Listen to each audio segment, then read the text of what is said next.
Welcome, Dr. James Beckett, Sports Card Insights. I want to thank my sponsors, Topps, Panini, Upper Deck, Heritage Auctions, Huggins & Scott Auctions, Mike Stadium Sports Cards, Burbank Sports Cards, ComC.com, and Beckett Media, Beckett Grading, Beckett Authentication. So here's an episode for your listening enjoyment.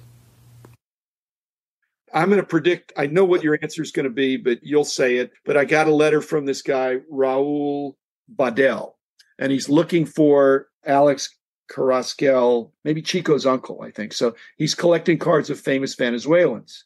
And so he's having trouble finding this last card. And he wants to know a recommendation for me of where he should go.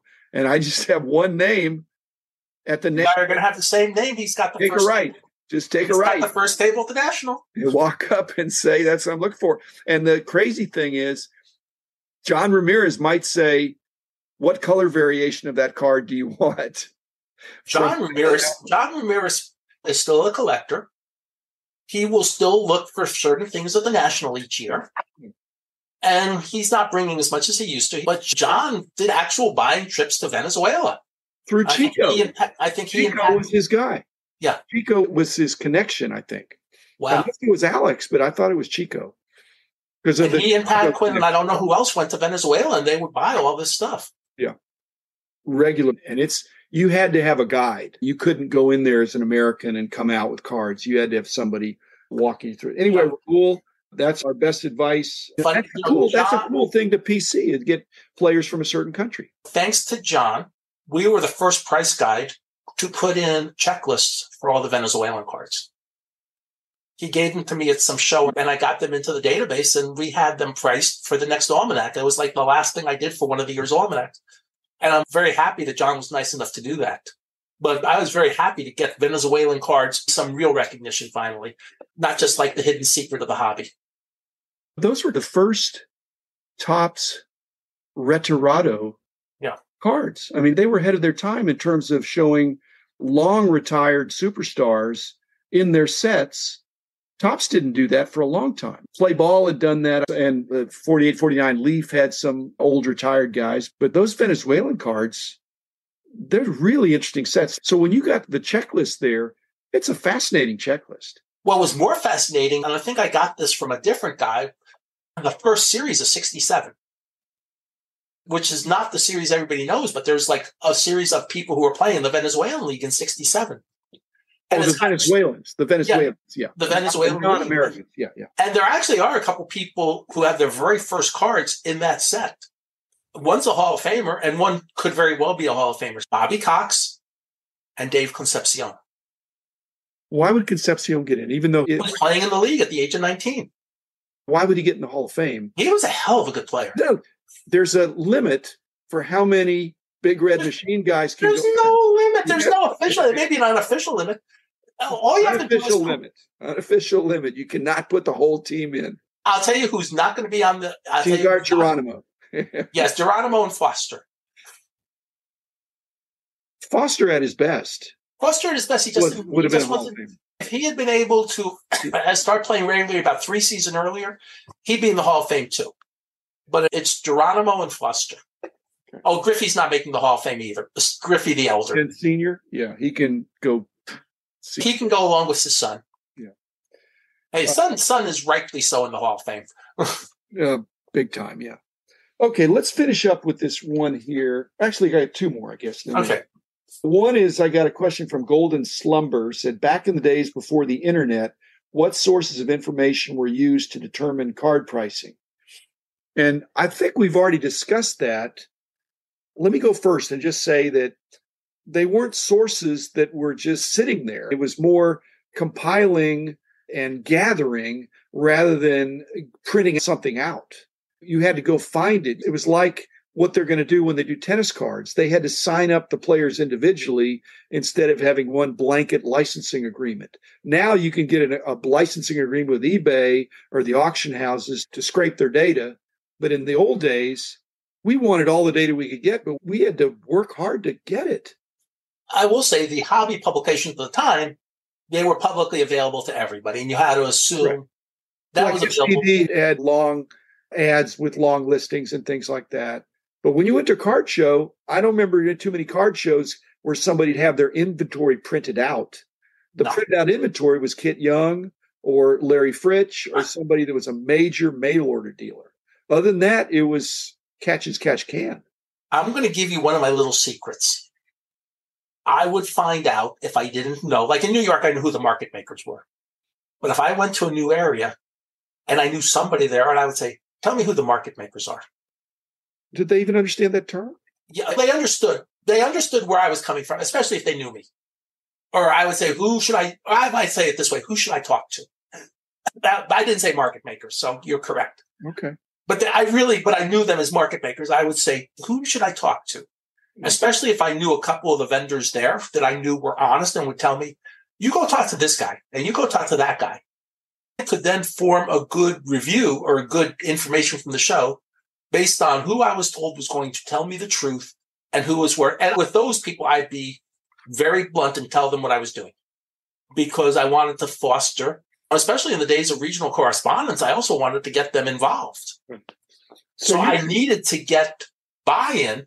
Hey, we also have a regional correspondent program. We might use you a couple times a year and pay you a few $100s. Oh, extra money for just doing that? Oh, I'm all in on that. You're interpreting that question. When I first read it, what sources of information were used? You're interpreting that as what personal sources, what people did you go to? And I was interpreting it more in the modern sense of what institutional sources or what printed sources could you go to? We had the hobby magazines. We had the Sports Collectors Digest. We had the Tough Stuffs. We had hobby publications of printed sources. We also had Sportsnet, which not everybody had access to, but you could tell what the dealers were doing dealer to dealer, which at least would help you understanding who was popular in that world. But in those days, you had to have as much personal contact as possible. That's how you learned. You had a network too. When you would do the annual guides, you knew who you were going to send books to.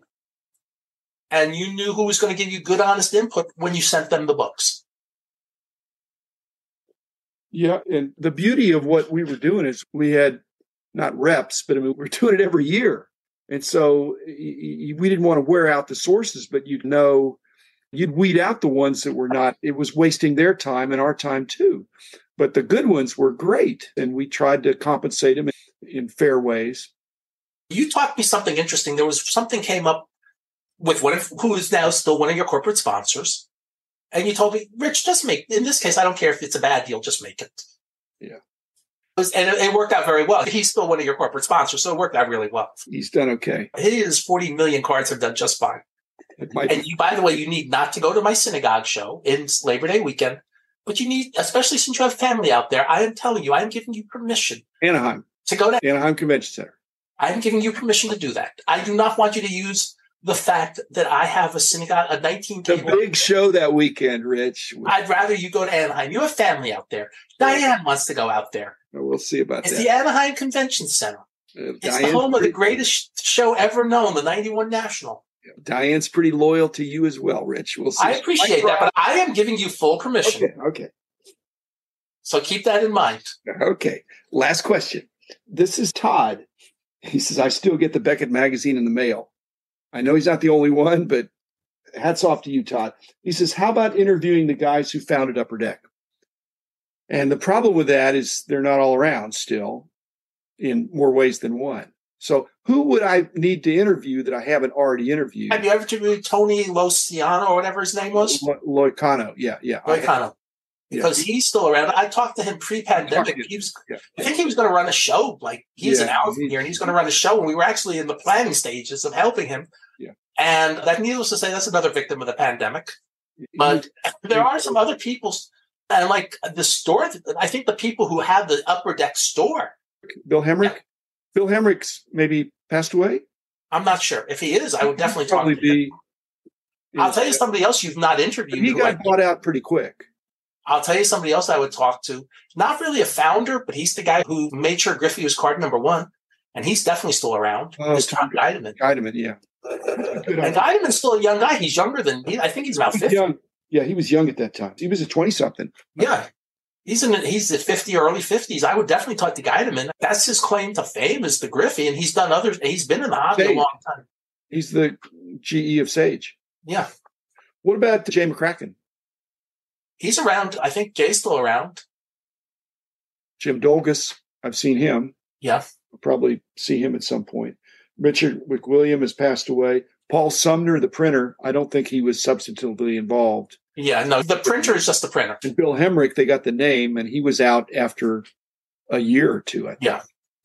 And Dwayne Bice and Wally Joyner. Wally Joyner had to get out immediately. And Dwayne Bice got like $29 million to get out. But because he took a staggered payment, I think. Yeah. And it was great reading Pete Williams's book on Upper Deck. He said, hey, Dwayne Bice just retired to like a farm and just fishes every day now. Well, he took the Bobby Bonilla strategy. Just give me $1 million a year for the rest of my life. I don't know what his payout was, but this Dwayne guy is one of the most successful baseball players of his rookie crop. Hey, the world has a Bobby Bonilla day. Does the hobby need a Dwayne Bice day? The hobby could do that. The man in the house of cards.